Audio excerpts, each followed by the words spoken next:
Ô, Karina, eu tenho um testemunho de vida, né? Antes de eu começar a cantar, eu morri. Como assim? É, Como morreu? morri. Morri com atestado de óbito. Sério? Então, assim, Como foi eu sou isso? um resultado de um... Ai, Deus. Eu não Eu tinha sou o resultado isso. de uma profecia que minha mãe recebeu quando eu tinha 11 meses de idade. E ela tava com um atestado de óbito na mão. E meu pai foi chamado para fazer meu enterro. Mas como? Mas por quê? Eu tive uma enfermidade durante 12 dias minha mãe lutou comigo no hospital e os médicos não descobriam na época, né, o que eu tinha. E aí no 12º dia ela estava pela terceira vez no hospital. E isso eu ouço desde que eu nasci, né? Desde que eu criança que eu ouço. Mas minha mãe não era de contar testemunho na igreja, não. Eu ouvi depois, eu comecei a ouvir o testemunho depois que eu comecei a cantar, não depois que eu gravei. Quando eu comecei a cantar, é que eu ouvi o testemunho da minha mãe. Então, assim, lá para os meus 5, 6 anos é que eu ouvi a primeira vez. Mas, assim, aí meu pai tinha sido chamado para vir fazer meu enterro. A menina que acompanhava minha mãe estava grávida da minha 4ª irmã. Você estava no hospital e já estava lá, Com tinha atestado dado... de óbito. E no atestado de óbito foi escrito assim, por negligência dos pais, não atenderam a tempo, a criança veio a óbito. E aí a menina ligou pro meu pai, pegou um orelhão, ligou pro meu pai para vir fazer meu enterro, porque Cassiane morreu 15 para as 2 da tarde. E aquela confusão. E no hospital, aquela confusão. E você na cama do hospital ali, tipo, ali deixaram você ali. Eu enrolada numa manta, a médica, a minha mãe falou que naquela época era hospital público, recebiam números para ser atendido. Número tal. E tinha muita gente. Aí ela disse que tentou ser atendida várias vezes, desde a hora que ela chegou, e a médica se negava porque ela falava que no plantão dela não furariam fila. E aí eu gemendo, até que eu parei de gemer. Quando a médica resolveu atender, porque chegou no número da minha mãe, a médica abriu a manta, e ela já tinha tentado ser atendida umas 3, 4 vezes. Aí abriu a manta, quando me viu, colocou o estetoscópio, isso é o testemunho, né? Colocou o estetoscópio, enfiou o dedo na minha barriga e ficou aquele buraco, porque eu estava muito inchada. Puxou os meus olhos e falou assim, você quer que eu examine o cadáver? Essa criança está morta. Aí foi aquela confusão naquela sala, com um monte de mães. E minha mãe, não, ela não morreu. O quê? Morreu? Aí começou aquela coisa. Só que minha mãe estava grávida. Aquela médica escreveu um atestado e disse para minha mãe que ela tinha que descer com aquele corpo, porque ela não podia ela mandar, porque senão ela é responsável. Então ela tinha que descer com o corpo, 2 andares num hospital público de Nova Iguaçu, no Rio de Janeiro, para entregar numa sala número tal e com o papel que ela tinha anotado. Quando ela desceu, a minha mãe começou a sentir mal. Aí, põe a Cassiane num banquinho do lado dela e a menina, porque a minha mãe andava com uma menina, o nome dela é Regina, ela tá viva até hoje. Aí ia eu fazer uma entrevista com a Regina, pra saber como é que foi. Nossa. E aí ela é uma senhora, né, hoje. Na época, ela parece que tinha 15 anos. E aí ela falou, Cassiane, eu coloquei você do lado da sua mãe começou a passar mal, desmaiando. E eu comecei a gritar no corredor, 2 andares abaixo, socorro, ela tá grávida, tá passando mal. Então, o povo do corredor ali, enfermeiros e tal, nem sabia o que tinha acontecido lá em cima. Então, tinha um rolo com uma manta do lado dela e o pessoal atendendo sua mãe. Sua mãe melhorava e desmaiava de novo. Aí falava, liga pro Del, que era, né? Seu Del, que é o meu pai. Liga pro Del, avisa o Del. Aí, que horas tem? Aí, 15 para as 2. Fala que a Cassiane morreu 15 para as 2 e chorando e desmaiava. E vinham aí, verificavam a pressão dela. O que é aquele rolinho que tava do lado dela? Ninguém sabia, né? Aí a menina falou, Cassiane, foi uma luta ali. Até que sua mãe falou, quando ela se sentiu melhor, ela falou assim, cadê minha filha? Aí ela falou assim, tá aqui do seu lado. Aí sua mãe pegou você, ela fraquejou, porque ela grávida, você tava muito grande, de inchaço. E aí ela falou assim, eu quero ir embora daqui. E eu e ela fugimos daquele hospital com você no braço. Aí eu falei, gente, vocês são muito loucas. Ela falou, nós 2 fugimos. Na porta do hospital tinha ponto de ônibus. No primeiro ônibus que tava, entrou eu e ela. Pensa a confusão dentro do ônibus, porque eu gritando, falando que a menina estava morta, o povo não estava entendendo nada, sua mãe não estava sentindo nada bem, eu morrendo de medo dela cair e você. Vocês pegando o ônibus? Pegamos um ônibus. Aí ela falou, quando o ônibus começou a andar, o motorista ainda perguntou, quer ir para a delegacia? A menina falou assim, falou que a Regina falou, Cassiane, eu virei pra sua mãe e falei assim, irmã Castalha, vamos parar na casa da irmã Janete? A minha mãe, fazer o quê? Ela morreu. Aí ela disse assim, pra ela orar por você e pelo irmão Del, para o Senhor consolar o coração de vocês, depois a gente vê isso. Então, a 2, 3 quadras do hospital... E elas nem tentaram ali ouvir o coração, nada? Não, mas eu tava... Pô, a médica já tinha... Houve. Aí a menina puxou a sineta do ônibus, o ônibus parou na porta da irmã, que morava também na mesma estrada, né, do hospital.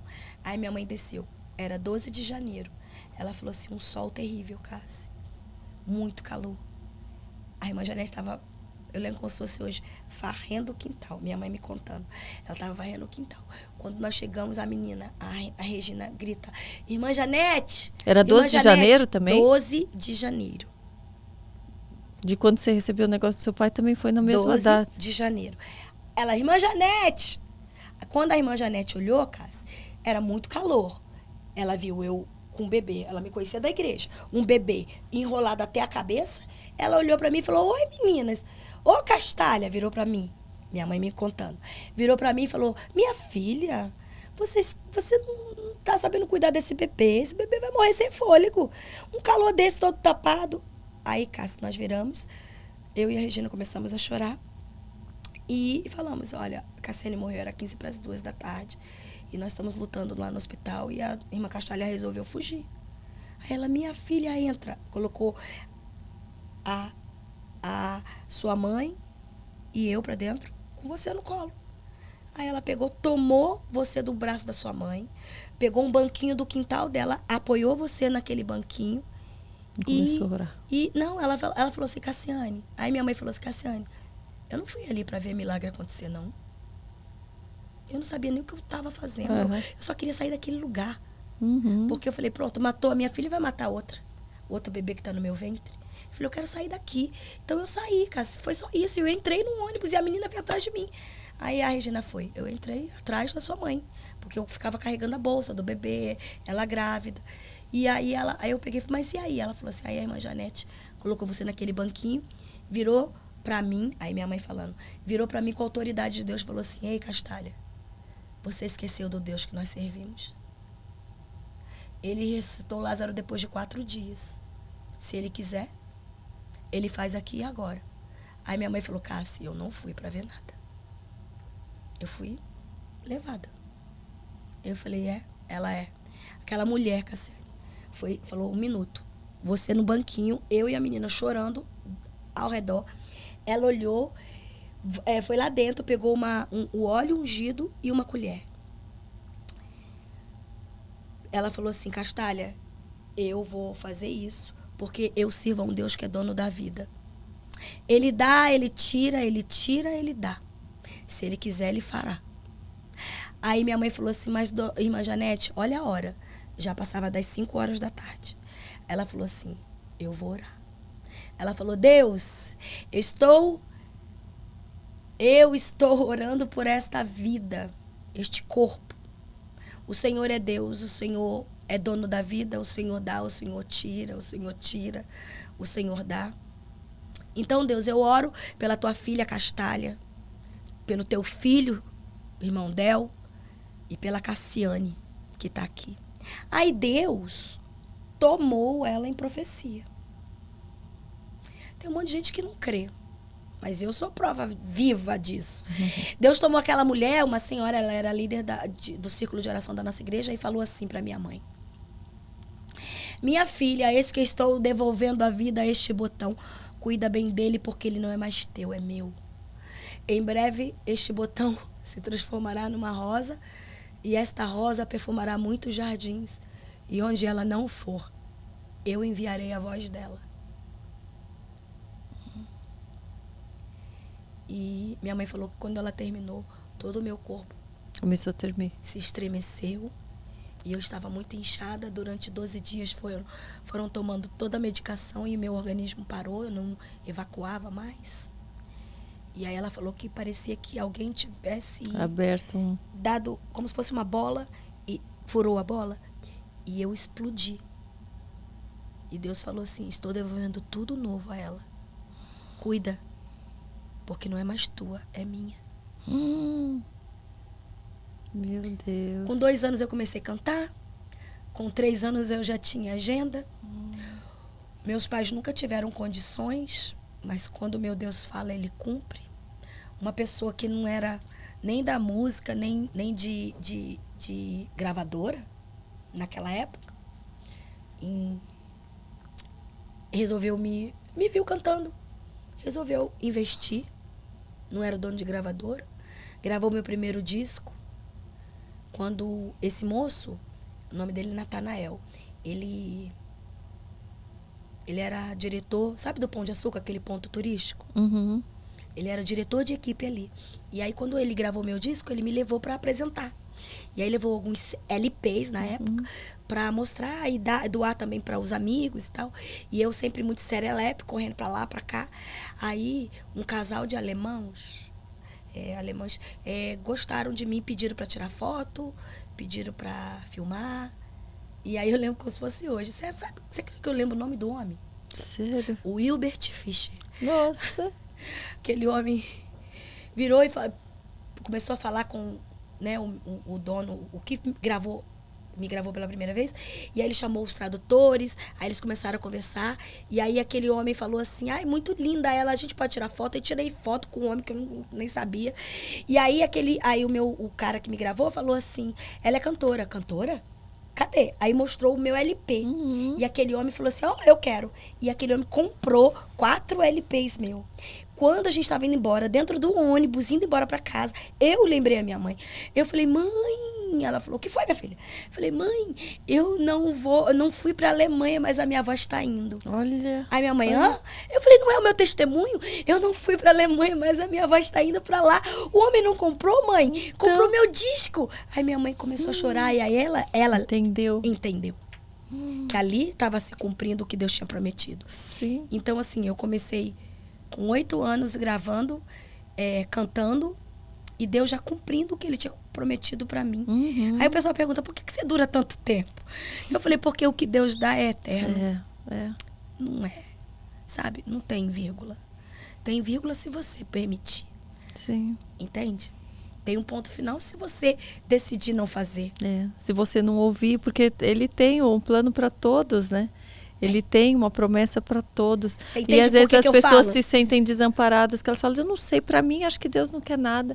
Ele não fala comigo, Ele não se comunica comigo, Ele não está me dando nada, não tendo nada, não tem um propósito.